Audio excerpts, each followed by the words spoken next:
What's going on, everybody? This is Brian from SneakerFiles.com, recapping the news from yesterday. And if you got a second, I would greatly appreciate a thumbs up. It helps build the channel and goes a long ways. And always appreciate you guys liking the previous videos, commenting, and things like that. It doesn't go unnoticed. Also, if you're not subscribed yet, please hit the red button just below this video.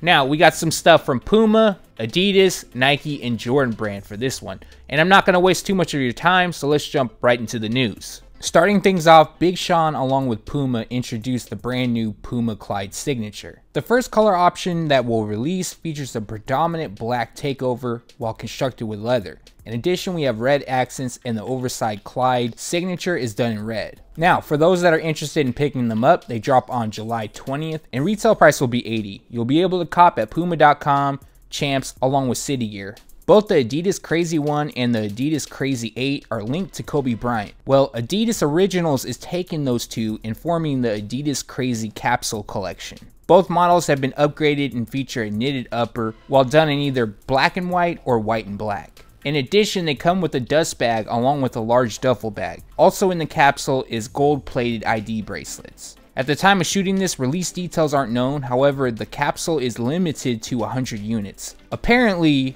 and the rumor is that they're going to be available at Adidas.com, but that isn't confirmed as of yet. In yesterday's video, I shared the new Adidas Swift Run, and today we have 3 additional colorways that we'll be releasing. The new silhouette, which is inspired by 1980s running models, features prime knit across the uppers and a molded EVA midsole. So, as for the new colorways, one features predominant black while accented with green. The second one has a gray and pink color combination. And last but not least, we have almost a triple black pair. However, there is multicolor used on the yarn, which lands on the heel and the vamp. As for the black and multicolor pair, there isn't a release date as of yet, but the other two, the black and green, as well as the gray and pink, they will drop on July 27th. Still, we don't have a retail price, but I'll make sure to update you once that's available. We got an early look at a 3-way collaboration which involves Adidas Originals, English tailor label Henry Poole, along with UK retailer Size. All 3 have come together for 2 models, which includes the Adidas NMD R2 as well as the Adidas NMD XR1. The XR1 features a navy base, while black lands on the cage overlay, midsole, and white on the outsole. The NMD R2 has a dark gray upper as well as landing on the boost midsole, and then we have maroon on the liner. At the time of shooting this, there isn't a expected release date, time frame, nothing along those lines, or even a retail price. But if I had to guess, this collaboration would drop in the fall, maybe sooner than that. In any case, I'll make sure to update you. I'm not sure about you, but I'm actually a big fan of the Nike Air Max 1 Jewel, and I have yet to pick a pair up, but we have a look at 4 upcoming colorways, which a few I might actually go after. So the first one comes in white as well as teal, and the teal runs across the mudguard as well as landing on the Jewel and Nike Air branding. That pair is completed with a gray outsole. The second kind of has like a red or even a pink type shade in the same locations where the teal was on the previous pair, and also completed with a gray outsole. Next up, we almost have a triple black theme, however there is white on the Nike Air branding and chrome on the jeweled Nike swoosh. Last but not least, we have a predominant white pair, black covers the outsole, and it lands on the Nike Air branding while white lands on the jeweled Nike swoosh.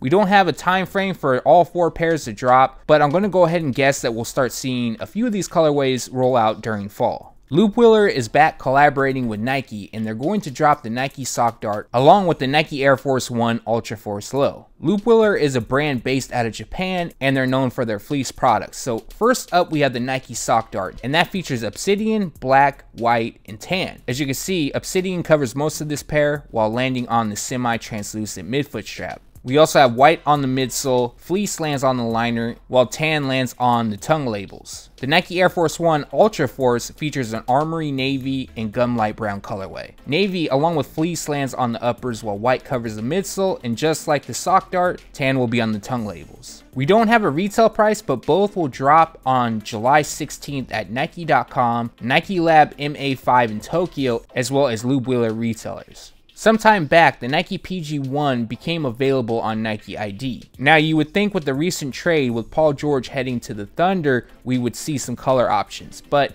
that didn't happen on the initial drop, but it happened yesterday. Also, yesterday, Paul George was seen in an OKC Thunder uniform, which is probably why they waited. So the options are pretty straightforward. You can either use black across the uppers, blue or white, and they could be accented with either orange or blue. So if you want to create your own, they are available now at NikeID, and the retail price is $140. On to Jordan Brand, and this isn't really news, but I think this is really dope, and I'm sure most of you guys can appreciate this. Freaker Sneaks, who is known for creating customs, especially inspired by the Nintendo, has come through with another pair. On the screen, we have the Nintendo edition. Prior to that, he had a pair inspired by the Super Nintendo, but it goes a bit further than that. On the tongue labels, we have Mario Brothers as well as Duck Hunt, two popular games on the original Nintendo release. Also, you can see that they come in a fire red-like theme, however, the netting is dipped in black. They also come with a hang tag, but it's in the shape of a cartridge and has the iconic Jumpman branding along with Flight underneath it.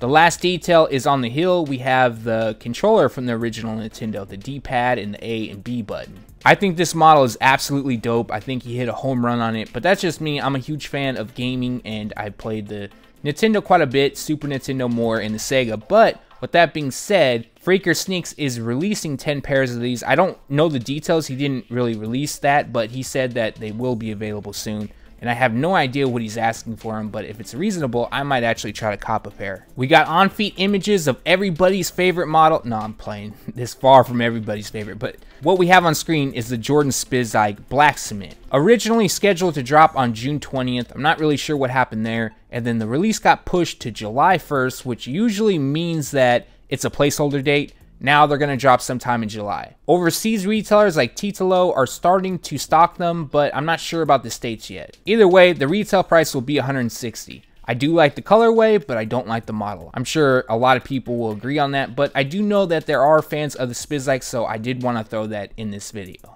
Label Feng Ching Wang showed the upcoming men's spring and summer 2018 during a runway show that went down during New York Fashion Week. Now, what's so important about that and why I'm relating it to sneakers? Well, I'm sure you already know by what's on the screen, but we got a closer look at the Air Jordan 1 Flyknit Bred colorway. Now, during the show, they did have some custom Air Jordan 1s, but I'm sure everyone wants to know about the Jordan 1 Flyknit. Now, one thing I want to add in on this, the Flyknit used on the shoes, I thought was a bit loose and things like that, and I thought maybe, okay, it's an early leak somehow, some way. It's like a sample. It's kind of messed up. But the fact that they're sending these now, Jordan Brand that is, to select individuals, this is how they're going to look. Now, don't get me wrong, I'm probably going to pick up a pair. I just wish that the Flyknit was a bit tighter than that. Now, we don't have a set release date for this pair, but they're expected to drop during September. And the retail price is said to be $200. However, I'm thinking it's going to be $180, and I'll get to that in 1 second. Last but not least, from Jordan Brand, we have a first look at the Air Jordan 1 Retro High Flyknit in Wolf Gray along with Golden Harvest. And this image was provided by Mr. Unloved Ones over on Instagram. So as you can see, Flyknit covers the entire uppers. We also have Golden Harvest, which is something Jordan Brand is going to use a lot of come fall, lands on the Nike swoosh. In addition, we have white across the midsole and a gum outsole. It might be hard to see in this image, however, I did kind of like clean up the image as you can see in the thumbnail. So when I got in, definitely could see the gum. Now, as for the release details, we don't have a specific date. They'll drop sometime in November, and the retail price is $180. So my thing on this is, if they are $180 for the Wolf Gray and Golden Harvest pair, why would the Bred or even the Royal pair cost $20 more? Just because it's an original colorway? I mean, it shouldn't cost more for just a color change. Unless Jordan Brand is deciding to do something a bit different where they're thinking, hey, these are popular colorways and we're just going to tax you, which I don't think is the case, but I just want to throw that out there.